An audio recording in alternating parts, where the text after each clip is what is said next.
సాక్ష్యములకు సమయం పడుతుంది. దేవుడు జీవితంలో చేసిన మేలును బట్టి దేవుని సన్నిధిలో సాక్ష్య రూపంగా మహిమపరిచేవారు ఎదురుకొచ్చి మీ సాక్ష్యాలని ప్రభు బిడ్డ తెలపాలని ప్రభునందు తెలియజేస్తున్నానండి. హల్లెలూయా. దేవుని నామానికి స్తోత్రాలండి. అయ్యగారికి, అమ్మగారికి, సంఘం అందరికీ నా హృదయపూర్వక వందనాలండి.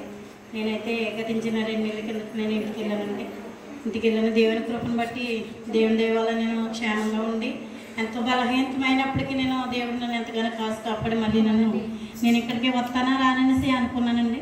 దేవుని కృపను బట్టి నా పాస్పోర్ట్ అయిపోయింది. రెన్యువల్ చేయించుకొని రావడం కోసం నాకు 2 నెలలు టైం పట్టేసింది. లేదంటే ఇంకా ముందే వచ్చేదాన్ని. ఏదేమైనప్పటికైనా దేవుని చిత్తము నాకు ఎంతో ఇప్పుడు వస్తుందేమో. దేవుని కృప వల్ల మళ్ళీ నేను మందిరానికి వస్తాను, మళ్ళీ నేను ఇంకా ఉండిపోతాను ఇంటి దగ్గర నేను ఎంతో బాధపడ్డాను. అయినా దేవుని దగ్గర మొదలుపెట్టుకున్నాను. తండ్రి వేసినైనా నీ చిత్తమైతే నన్ను మళ్ళీ బెహనాన్ని నడిపించుకో తండ్రి అనేసి నేను దేవుని దగ్గర అడిగిన రీతిగా దేవుడు నాకు ఎంతగానో సంఘం అందరూ కూడా ప్రార్థన చేస్తారు. అయ్యగారు, అమ్మగారు అందరూ కూడా మీ అందరూ కూడా నా కొరకు ప్రార్థన చేస్తారు. నేను వెళ్ళి రావడానికి దేవుడు నాకు ఎంతోగానో కృప చూపించాడు. అందుకు మరి నేను ఎంతో బలహీనమైపోయి వచ్చాను. ఇంటి దగ్గరికి వెళ్ళి మరి నా కోసం, నా కుటుంబం కోసం ప్రార్థన చేయమని మరి సాక్ష్యం దేవుడు దించింది. ఈవేళ నేను శుక్రవారం పనికి వెళ్ళానండి. వెళ్తే వాళ్ళు నెమ్మదికి వెళ్తూనే బయట డోర్ వేసేసి లోపల ఉండమని అన్నారండి. నేను పని చేసుకుని బాల్కనీలోకి వెళ్ళేటప్పటికి ఏసీ గాలికి ఆ బాల్కనీ డోర్ ఆటోమేటిక్గా క్లోజ్ అయిపోయిందండి. బయట డోర్ చూస్తే మెయిన్ డోర్ లాక్ అయిపోయింది. లాక్ చేస్తాను. లోపల బాల్కనీ డోర్ ఆటోమేటిక్గా డోర్ క్లోజ్ అయిపోయింది. ఏం చేయాలో తెలీదు. ఏంటంటే ఎవరు లేరు అక్కడ. ఏం చేయాలి? అది లోపల నుంచి హాల్లోంచి తీస్తేనే కానీ బాల్కనీ డోర్ ఓపెన్ అవ్వదు. ఏం చేయాలో తెలీదు. ఏసీ నీళ్ళన్నీ నా మీద పడిపోతున్నాయి. వేడి ఇది అటువైపు వేసి ఇటువైపు వేసి చాలా వేడికి తట్టుకోలేకుండా ఏం చేయాలో తెలీదు. అప్పుడు దేవా, నేను ఈరోజు శుక్రవారం చర్చికి వెళ్ళాలి, ఏంటి శోధన అని చెప్పి నేను అలాగే ఒక అరగంట నిలబడిపోయానండి. నిలబడిపోయి నాకు ఇంకా షేకింగ్ వచ్చేసి చెమటలు పెట్టేసి ఏసీలో గడిచిపోయి నేను చాలా బాధపడిపోతుంటే నాకు ఒక ఆలోచన వచ్చింది. అక్కడ ఒక చిన్న కర్ర ఉంటే ఆ కర్రతో ఏం చేయాలో తెలియదు. దేవా, నువ్వే ఉన్నావు అని చెప్పి ఆ కర్రతో ఎక్కడైతే తాళం ఉందో ఆ తాళానికి సరిగ్గా నేను గట్టిగా కొట్టానండి. కొట్టగానే అక్కడ హోలు పడిపోయింది. హోలు పడి తర్వాత నా చెయ్యి అక్కడ పెట్టి తాళం తీసుకుని లోపలికి వచ్చానండి. వచ్చేటప్పుడు అక్కడ నమాజ్ అయిపోయిన తర్వాత వచ్చిన తర్వాత నేను చెప్పాను, సార్ మీరు మెయిన్ డోర్ తాళం వేసేయమన్నారు. మీరు తాళం వేసుకుని బాల్కనీలోకి వెళ్ళేటప్పుడు ఆటోమేటిక్గా డోర్ క్లోజ్ అయిపోయింది. ఎంత తీసినా ఎవరు పిలిచినా పలకలేదు. నేను డోరు బ్రోక్ చేసుకుని లోపలికి వచ్చానండి అని చెప్పాను. పోనీలే, ఏమైతే అయింది మళ్ళీ బాగు చేసుకోవచ్చు. ఎందుకంటే అక్కడ నేను మొబైల్ కూడా పట్టుకెళ్ళలేదు. ఒకవేళ వాళ్ళు వచ్చే వరకు ఏదైనా సౌండ్ అన్నా చేతండి బయటికి వినపడదు. ఏం చేయాలో తెలియక అక్కడ చూస్తే వాళ్ళు పర్సులు అన్నీ అక్కడ చాలా సంవత్సరాల నుంచి మన ఇండియా వాళ్ళే చాలా సంవత్సరాల నుంచి వాళ్ళకి నాకు ఫ్రెండ్షిప్, అలా సొంత చుట్టాల్లాగా ఉంటాం మేము అందరం కలిపి. అలాంటిది ఏ డబ్బులు పట్టుకుని వెళ్ళిపోయానో, లేకపోతే ఫోన్ తీయట్లేదు, ఏమంటారో నాకు తెలియని పరిస్థితుల్లో దేవుడికి ప్రార్థించడం చేస్తుంటే నాకు ఒక ఆలోచన వచ్చిందండి. ఆ ఆలోచన సరిగ్గా నేను డోరు కొట్టేటప్పటికి తాళం నా చేతికి అందేలాగా అది హోలు పట్టదండి. దాని నుంచి తీసుకుని లోపలికి వచ్చాను. వాళ్ళు ఏమనుకోలేదు, మళ్ళీ మనం రిపేర్ చేసుకోవచ్చులే అని చెప్పి వాళ్ళు నన్ను చాలా ఇదిగా రిక్వెస్ట్ చేసుకుని బయటకు వచ్చానండి. మరి ఈ సహాయం నేను దేవుడి వల్ల ఇలా పొందుకున్నందుకు దేవాది దేవుడికి ఎన్ని జన్మలు ఎత్తినా నేను రుణం తీర్చుకోలేనండి. నాకు ఏమి అక్కడ కథ కూడా లేకపోతే ఈ రోజంతా అక్కడే ఉంది. మేము ఏమైపోతుందో తెలియదు. మరి దేవుడికి నేను ఏమి ఇచ్చినా రుణం తీర్చుకోలేదండి. మరి ఈ గొప్ప సహాయం చేసిన దేవుడికి మరి తండ్రి, మరి మీరు అందరూ మా కుటుంబం గురించి మా గురించి ప్రార్థనలో గుర్తుంచుకోండి. ఈ చిన్న సాక్ష్యం దేవుడు దీవించిన కాక. సమయంలో వేదపట్నము ఆదికాండము 12వ అధ్యాయము 14వ వచనం నుండి 15వ వచనం వరకు సహోదరి నిరీక్షణ రాణి గారు చదువుతారు. అబ్రహాము ఐగుప్తులో చేరినప్పుడు ఐగుప్తీయులు ఆ స్త్రీ మిక్కిలి సౌందర్యవంతుడుట చూసిరి.